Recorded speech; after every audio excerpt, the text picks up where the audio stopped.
For any ಒಂದು cinema content ಅನ್ನುವಾಗ ಪ್ರಸವ್ರನ್ನ ನಾವು ನೋಡೋದು, ಮೀಡಿಯಾದ ನಾವು ನೋಡೋದು ಹೆಂಗೆ ಅಂದರೆ ಫಸ್ಟ್ ಆಡಿಯನ್ಸ್ ಆಗಿ ನೋಡ್ತೀವಿ.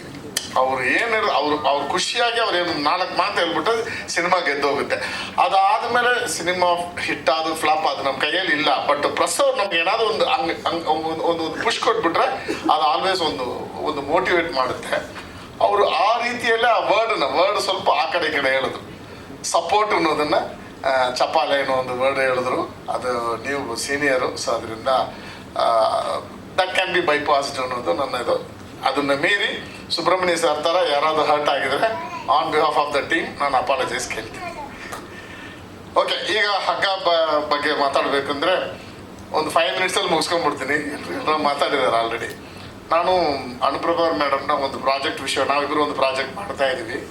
ಅದು ವಿಷಯವಾಗಿ ಒಂದು 3 ಮಂತ್ಸ್ಗೆ ಮುಂಚೆ ನಾನು ಅವ್ರನ್ನ ಭೇಟಿಯಾಗಿ ಮಾತಾಡುವಾಗ ಒಂದು 2-3 ಮೀಟಿಂಗ್ ಆಯಿತು. ಅದಾದಮೇಲೆ ಈ ಸಿನಿಮಾ ಬಗ್ಗೆ ನನಗೆ ಹೇಳಿದ್ರು, ಈ ಥರ ಸಿನಿಮಾ ಮಾಡಿದ್ದಾರೆ, ತುಂಬ ಖರ್ಚು ಮಾಡಿ ಚೆನ್ನಾಗಿ ಮಾಡಿದ್ದಾರೆ, ನೀವು ಚೂರು ಅವ್ರಿಗೆ ಗೈಡ್ ಮಾಡಿ ಅಂತ ಹೇಳಿದ್ರು. ಸೊ ಆವಾಗ ನಾನು ಭರದ್ವಾಜ್ ಅವ್ರನ್ನ ಮೀಟ್ ಮಾಡಿದೆ. ಆವಾಗ ಒಂಥರ coincidentally we know each other for very long time. ಒಂದು 10 ಇಯರ್ಸಿಂದ ಮುಂಚೆನೇ ಅವ್ರು ನನಗೆ ಗೊತ್ತಿದೆ. ಸೊ ಬಟ್ ಅವರು ಸಿನಿಮಾ ಮಾಡುವಾಗ ಅವ್ರು ನನಗೆ ಕಾಂಟ್ಯಾಕ್ಟ್ ಮಾಡಿಲ್ಲ. ಸಿನಿಮಾ ಎಲ್ಲ ಆದಮೇಲೆ ಮೇಡಮ್ ಥ್ರೂ ನಾನು ಕಾಂಟ್ಯಾಕ್ಟ್ ಮಾಡಿ ನಾನು ಹೇಳಿದೆ, ಇಲ್ಲ ಸರ್ ನಾನು ಸ್ವಲ್ಪ ಆಕ್ಯುಪೈಡ್ ಆಗಿದ್ದೀನಿ, ಬಟ್ ಸ್ಟಿಲ್ ಮೇಡಮ್ ಹೇಳಿದ್ದಾರೆ ನನಗೆ ಎಷ್ಟು ಆಗುತ್ತೋ ಅಷ್ಟು ನಾನು ಗೈಡ್ ಮಾಡ್ತೀನಿ ಅಂತ ಹೇಳಿ ಫಸ್ಟ್ ಸಿನಿಮಾ ನೋಡ್ಬಿಟ್ಟು ನಾನು ಗೈಡ್ ಮಾಡೋದು ಅನ್ನೋದೇ ಫಸ್ಟ್ ಕಂಡೀಷನ್ ಆಗಿತ್ತು. ಸೊ ಫಸ್ಟ್ ಅವಿನಾಶ್ ಅವರ ಹತ್ರ ಫೋರ್ಸ್ ಮಾಡಿ ಆ ಕಾಪಿನೇ ರೆಡಿ ಮಾಡಿದ್ದು ನಾನೇ ಅಂತ ನಾನು ಪ್ರೌಡಾಗಿ ಹೇಳ್ಕೊಳ್ತೀನಿ. ಅಂದರೆ ಎಲ್ಲ ಒಂದೊಂದು ಕಡೆ ಇತ್ತು, ಅದನ್ನೆಲ್ಲ ನೀವು ಕಾಪಿ ರೆಡಿ ಮಾಡಿ ಫಸ್ಟ್ ಸಿನಿಮಾ ನೋಡೋಣ, ಆಮೇಲೆ ನಾನು ಮಾತಾಡ್ತೀನಿ ಅಂತ ಹೇಳಿ ಸಿನಿಮಾ ನೋಡಿ ನಾವೊಂದು 10-15 ಜನ ಸಿನಿಮಾ ನೋಡಿದ್ದೀವಿ. ಸಿನಿಮಾ ನೋಡಿ ನನಗೊಂದು ಅಷ್ಟು ವಿಷಯಗಳು ಅನ್ನಿಸ್ತು. ಅದೆಲ್ಲ ಮತ್ತೆ ಕರೆಕ್ಷನ್ ಮಾಡಿ, ಮ್ಯೂಸಿಕ್ ಕರೆಕ್ಷನ್ ಮಾಡಿ ಇನ್ನೊಂದ್ಸರಿ 2ನೇ ಸರಿ ಸಿನಿಮಾ ನೋಡಿದ್ದೀವಿ. ಸಿನಿಮಾ ನೋಡಿದ್ಮೇಲೆ ಈಗ ನನ್ನ ಪಾಯಿಂಟ್ ಆಫ್ ವ್ಯೂಲಿ ಒಬ್ಬ ಆಡಿಯನ್ಸ್ ಆಗಿ, ಈ ಪ್ರಾಜೆಕ್ಟ್ ಕನ್ಸಲ್ಟೆಂಟ್ ಆಗಿ ನಾನು ಟು ಬಿ ಹಾನೆಸ್ಟ್, ನಾನು ಯಾವ ಒಂದು ಫಿನಾನ್ಷಿಯಲ್ ಬೆನಿಫಿಟ್ ಇಲ್ಲದೆ ನಾನು ಫ್ರೆಂಡ್ಶಿಪ್ಪಲ್ಲಿ ಮಾಡ್ತಾ ಇರೋದು. ಬಟ್ ಒಬ್ಬ ಆಡಿಯನ್ಸ್ ಆಗಿ ಆ ಸಿನಿಮಾ ನೋಡಿ ನಾನು ಅನಿಸ್ತಾ ಇದ್ದ ವಿಷಯ ಏನಂದರೆ, ಒಂದು ಅನ್ಟೋಲ್ಡ್ ಸ್ಟೋರಿ ಇದೆ ಸೆಕೆಂಡ್ ಹಾಫಲ್ಲಿ. That will be the hitting point ಅಂತ ನನಗನ್ಸುತ್ತೆ. ಒಂದು decent first half, I will not say great first half ಅಂತ ಹೇಳಲ್ಲ, ಬಟ್ ಒಂದು ಎಕ್ಸ್ಟ್ರಾರ್ಡಿನರಿ ಸೆಕೆಂಡ್ ಹಾಫ್. ಅದರಲ್ಲಿ ಆ ಹಿಟ್ಟಿಂಗ್ ಪಾಯಿಂಟ್ ಬಂದು ತುಂಬ ಚೆನ್ನಾಗಿದೆ. It is an untold element ಅಂತ ನಾನು ಹೇಳ್ಬೋದು.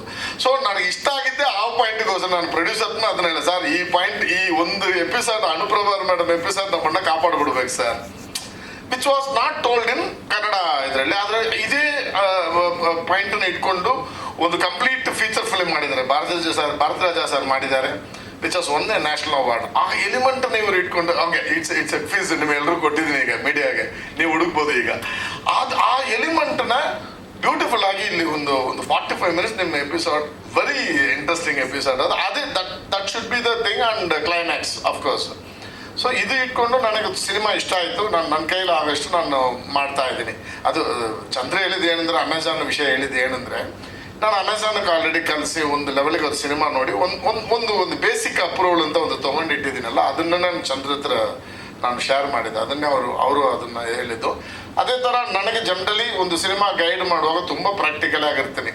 ಅವ್ರ ಹತ್ರ ಎವ್ರಿ ಟೈಮ್ ಹೇಳ್ತೀನಿ, ಇದು ಹಿಂಗೆ ಆಗುತ್ತೆ ಸರ್, ಹಿಂಗೆ ಆಗುತ್ತೆ ಸರ್, ಎಕ್ಸ್ಪೆಕ್ಟೇಷನ್ನು ಹಿಂಗೆ ಇಟ್ಕೊಳ್ಳಿ, ಈ ಲೆವೆಲ್ಗೆ ಇಟ್ಕೊಳ್ಳಿ ಅನ್ನೋದನ್ನು. ಅದೇ ಥರ ಸ್ವಲ್ಪ ಡಿಸ್ಟ್ರಿಬ್ಯೂಷನ್ ವಿಷಯ, ಬಿಸ್ನೆಸ್ ಮಾತಾಡೋ ವಿಷಯದಲ್ಲಿ ಮಂಜು ಸರ್ನ ನಾನು ಫಾಲೋ ಮಾಡ್ತೀನಿ. ಅದರಲ್ಲಿ ನನಗೆ ಅದನ್ನು ಹೇಳ್ಕೊಡೋದ್ರಲ್ಲಿ ಯಾವ ಒಂದು ಇದೂ ಇಲ್ಲ. ಲೈಕ್ ಒಂದು ಡಿಸ್ಟ್ರಿಬ್ಯೂಷನ್ ವಿಷಯದಲ್ಲಿ ನನ್ನ ಪ್ರಕಾರ ಕನ್ನಡ ಇಂಡಸ್ಟ್ರಿಯಲ್ಲಿ ವೆರಿ ಡೇಂಜರಸ್ ಸ್ಟೇಟ್ಮೆಂಟ್ ನಾನು ಹೇಳ್ತಾ ಇರೋದು, ಒಂದು 10 ಡಿಸ್ಟ್ರಿಬ್ಯೂಟ್ರಲ್ಲಿ ಒಂದು 8ರಿಂದ 9 ಜನ ನಾನು ನಂಬಲ್ಲ, ಅವ್ರ ಲೆಕ್ಕಗಳನ್ನ, ಅವ್ರ ಮಾತುಗಳನ್ನ ನಂಬಲ್ಲ.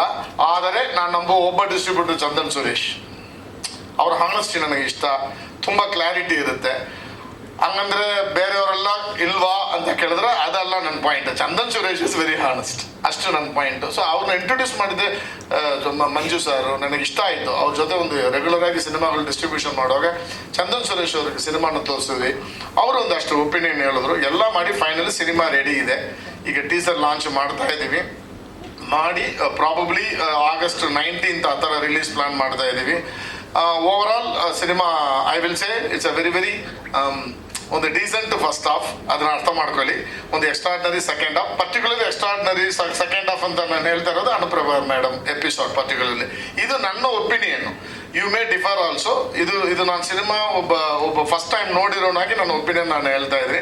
ಇದು ಯಾವತ್ತು ನೀವು ಸಿನಿಮಾ ನೋಡಿದ ಮೇಲೂ ಈಗ ಭರದ್ವಾಜರಿಗೆ ನಾನು ಪ್ರಾಜೆಕ್ಟ್ ಕನ್ಸಲ್ಟೆನ್ಸಿ ಸಖತ್ತಾಗಿ ಮಾಡಿದ್ದಾರೆ, ಹೆಂಗಿದೆ ಗೊತ್ತಾ ಸಿನಿಮಾ, ನಾನು ಆ ಕ್ಯಾಟಗರಿಲಿ ಬರೋದೇ ಇಲ್ಲ. ನನಗೆ ಸಿನಿಮಾ ಏನು ಫೀಲ್ ಆಯಿತು, ನಾನು ಏನು ಕಾಂಟ್ರಿಬ್ಯೂಟ್ ಮಾಡಿದೆ ಆ ಸಿನಿಮಾಗೆ, this is what. And Venu ಅವ್ರ ಬಗ್ಗೆ ಅವರು ಒಂದು ಹೊಸ ನ್ಯೂ ಫೇಸ್, ಮಾತಾಡೋಕ್ಕೆ ನರ್ವಸ್ ಅನ್ನೋ ವಿಷಯಗಳು ಸ್ಕ್ರೀನಲ್ಲಿ ಕಾಣಲ್ಲ. 100% ನೀವು ನಂಬೋದು ಅದನ್ನ. ನಾನು ಡೆಫಿನೆಟ್ಲಿ ಸ್ಕ್ರೀನಲ್ಲಿ ಈ ನರ್ವಸ್ನೆಸ್ ಏನು ಒಂದು ಎಸಿಟೇಷನ್ ಅವ್ರ ಹತ್ರ ಇತ್ತು, ಅದು ಸ್ಕ್ರೀನಲ್ಲಿ ಇಲ್ಲ. ಒಂದು ಇದಾಗ ಇಟ್ ಡಸಂಟ್ ಮೀನ್ ದಟ್ ಈ ಎಸ್ ಪರ್ಫಾರ್ಮ್ಡ್ ಸೂಪರ್ಬ್ ಅಲ್ಲ. ಡೆಫಿನೆಟ್ಲಿ ಒಬ್ಬ ನ್ಯೂ ಫೇಸ್ ಏನು ಡೆಲಿವರಿ ಮಾಡಬೇಕು ಅದನ್ನು ಡೀಸೆಂಟಾಗಿ ಮಾಡಿದ್ದಾರೆ. ಓವರ್ ಆಲ್ ನಿಮ್ಮ ಸಪೋರ್ಟ್ ಬೇಕು. ನಾನು ಅವ್ರ ಜೊತೆ ಇದನ್ನು ರಿಲೀಸ್ ಮಾಡಿ ಎಷ್ಟು ನನ್ನ ಕೈಯಲ್ಲಿ ಸಪೋರ್ಟ್ ಮಾಡೋಕ್ಕಾಗುತ್ತೋ ಅದನ್ನು ಮಾಡ್ತಾ ಇದ್ದೀನಿ. ನಿಮ್ಮ ಸಪೋರ್ಟ್ ಬೇಕನ್ನೋದನ್ನ ಮತ್ತೆ ಕೇಳ್ಕೊಳ್ತಾ ಇದ್ದೀನಿ. Thank you so much.